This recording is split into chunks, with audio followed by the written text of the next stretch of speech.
Hey kids, welcome to the new series. Every Sunday morning, uploaded at around 10-11 a.m. Eastern Standard Time. And this is the first of the series, Food and Drink Myths Debunked and Busted, the first episode.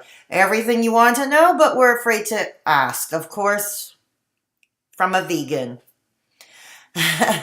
It's been 1 year, over a year, that I went vegan after being a 25-year... I was a vegetarian. Anyways. So, welcome, and I hope you enjoy the series. And before I get on, because this series will always begin with a trivia question, today is no exception. So, today's question, drum roll, boys and girls. In what year was the corkscrew first patented? I repeat, in what year was the corkscrew first patented? The answer to that question will be at the end of this video, so stick around for all the fun. Hey kids, straight talking Florida chick coming at you, and welcome to STFC Kitchen Mishaps. If you're new to my channel, please consider subscribing and hit the little ringy dingy icon below for notifications every time I upload. Wow, that is a mouthful. I also want to take the time to welcome my new subscribers. I got a few new subscribers this week. It's great to have you along on this journey. Or train wreck. Kidding.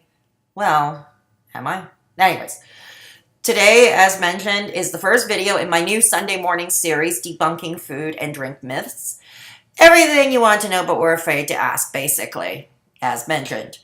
A video in this series will be uploaded every Sunday morning between 10 and 11 a.m. Eastern Standard Time. I will be taking suggestions for this series from you, the viewers and dear subscribers. Please leave your ideas in the comment section below or hit me up on Instagram and Twitter. Links to both my Twitter and Instagram will be in the description box below. So the question today, are beer and wine and other alcoholic beverages, spirits for that matter, vegan? Oh, before I go on, I gotta share with you what I saw earlier today. Oh, when I was in the north end of the city. I kid you not, boys and girls. What will they come up with next? I was at a Metro grocery, and guess what I saw? Blue wine. No, I kid you not. Bright blue, looked like Windex or windshield wiper. I kid you not. Here's the picture. See, I told you, I don't tell no lies. Oh, okay. It was labeled as wine beverage. Whatever the hell is that supposed to mean? I didn't look at the ingredients because I was in a hurry, and honestly, I was a little afraid to. Kind of cringy, boys and girls. Okay, on to the festivities of this video, shall we? Are wine and beer vegan? Let's see now. For wine, is wine vegan? Yeah, it is fermented grape juice. Yeasts, either natural or cultured, convert the grape juice sugars into alcohol. So far, this seems to be vegan friendly, right? You would think. Now, before I answer that, let's go on to beer, the main ingredients of beer. What is beer made of? Basically, barley, malt, water, hops, and yeast. They tend to be the most common ingredients found in beer. Sometimes there are flavorings, sometimes wheat goes in, but as a whole, all vegan, right? Well, the short answer is only sometimes. And here's why. To many, it may not bother them because the offending ingredient, or shall I say the proper term, findings, don't stay as an ingredient, they come out. And I'll explain a little bit about that very shortly, or momentarily, I'll explain that. But this is for those vegans. Many vegans are vegan for ethical reasons and do not want to contribute in any shape or form to the harm of animals. So, this could be a little education thingy. Okay. So, as I mentioned, beer and wine use an agent known as finings. And before I go on, let's have the definition of finings. Here, according to the Collins Dictionary, a substance such as isinglass, is added to wine, beer, etc. to clarify it. That's the short answer. Now, here's how the fining process works. Finings or fining agent, more often than not, are made of animal products. Glycerin is a lesser common one, and glycerin does come from both animal or plant sources, but unfortunately it's not always indicated from where in the labeling or in the list of ingredients. But the most commonly used is a fining agent is something called isinglass. Isinglass? It's basically fish bladder membranes. Don't that sound yummy? I mean, come on, pescatarians, meat eaters. Even you gotta find that kind of gross, no? Anyways, albumin. Another one is albumin, which of course is found in egg whites. Casein, which is found in dairy products such as cheese, is sometimes used as a fining agent as well. Also, items like fish oil or gelatin, which we know is not vegan. Gelatin is mainly of skin, bones, and cartilage of animals all boiled together. Basically, sounds like rejects from the meat industries. Don't that sound like hot dogs? Ugh. Yeah, so again, they are used at times as fining agents. And herein lies the problem if one wants to adhere strictly to a vegan diet, especially for ethical reasons. Now, I am not talking about this to be the finings police. Lord knows I've been guilty of probably not checking. I don't know if every vegan or vegetarian is. Like I said, I'm not one to talk, and so I'm not going to be the police. This is just tidbit of information in case you want to know. Anyway, I am sure, if many, if not most vegans who do like the occasional glass of wine or beer don't really pay attention to that, especially those that are starting out on their journey. It should also be pointed out that most of the vegans I have either met in person or online don't touch alcohol, so this would obviously not be a concern to them. But for those who do indulge, this is for you. To my knowledge, to this day, the FDA in the United States does not require finings to be labeled or listed in the ingredients. Now, why would that be? Now, how about here in Canada? Well, after perusing the Canadian Food Inspection Agency's website regarding labeling and listing of ingredients on packaging bottles of alcoholic products such as beer and wine, I did not find anything about finings having to be indicated on the beer, wine, and spirits. Odd, because allergens and such must be indicated, and one would think the finings would be, or at least some of them used, would be a common allergen. The egg whites might be, for instance, the albumin, maybe the casein. Anyways. Now, why would that be? My first guess would be because the fining agents are not ingredients to the actual product. They actually get removed along with the hazing ingredients in the processing.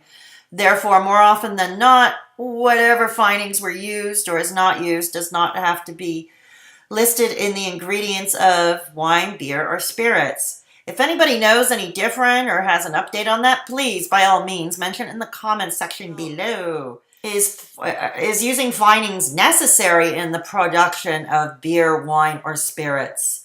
Just to go on, usually when wine and beer and other alcoholic drinks are done and they're ready and they're processed, they're kind of cloudy and murky in appearance and not very appetizing looking. So all young wines and beers are hazy and contain molecules such as proteins, tartrates, tannins, and phenolics. They are all natural and, as far as I can tell by my research, are in no way harmful. However, wine drinkers and beer drinkers, of course, would like our wines to be clear and bright. We all like our food to look nice and pretty. Why wouldn't we like our spirits to look nice and pretty and shiny and clear? Yay! Most wines, if left long enough, will self-stabilize on their own. They'll self-fine naturally. However, traditionally, Producers have used a variety of aids, kind of speed this process along, yes, because we're all in a hurry, right? Fining agents help precipitate out these hazing-inducing molecules. Essentially, the fining agents acts like a magnet attracting the molecules around it. They coagulate around the fining agent, creating fewer but larger particles, which can therefore be easily removed in the filtering process. I don't know. Did that make you hungry? Take heart, vegan wine and beer drinkers. There are now new procedures for finings these days. There are finings that are clay-based, such as bentonite. Another is activated charcoal.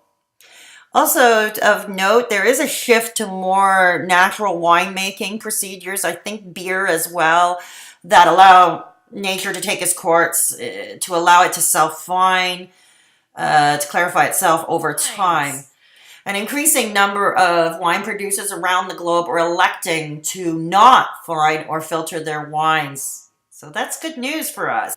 Such wines usually mention on the label not fined and or not filtered. So odds are, yes, those wines, those beers would be vegan friendly. However, as mentioned earlier in this video, the type of finings used is usually not listed in the ingredients, nor is whether or not a wine or beer is vegetarian or vegan friendly. It's not mentioned on the labels, not mentioned in the ingredients, nowhere. So how can we tell if what we're drinking is vegan? And admittedly, it's tricky and nobody has a concrete answer to that. I have and do encourage you to ask the sales clerks in your local liquor store about it, or when you're ordering out at a restaurant and you want that glass of wine or that glass of beer at your favorite restaurant or your bar, especially if it is known to be vegan friendly or vegetarian friendly, odds are they would have those products as well. You know, but back to asking the sales clerk at your local liquor commission, be that the SAQ here in La Belle Province, or the LCBO in Ontario, or wherever in another province or in the United States, or anywhere in the world for that matter. I have found knowledgeable people in some of the stores, and I've been lucky, and they have been quite helpful, and some actually, especially the larger stores, have a fairly decent selection, and the people working there will make recommendations. Others, however, sadly, and this is usually in the smaller outlets, and the person working there looks at you like you're from frickin' Mars. So, however, in my opinion, even though we run into more who work in liquor stores who have no idea than those who do, I think it is important to ask anyway. Veganism is on the rise, and more vegan-friendly food and drinks are being produced regularly. It's the same thing as asking for vegan options in restaurants. If more come out and ask, maybe, just maybe, it gets the powers that be thinking, right? Also, when you go out to a vegan-vegetarian restaurant, their cocktails, beer, wine offered, assuming they have a liquor license that is, will obviously be vegan, so the guesswork is taken out of the way. Here in Montreal, a few examples. Love is a vegan, vegetarian-friendly restaurant located. They have a few locations in the downtown area. The one I went to on De la Montagne, I will be doing a review on that restaurant. That's going to be coming up in the next few weeks or so. I just have to edit that video content out. So they have an extensive wine collection. That's the picture you're about to see now. All vegan.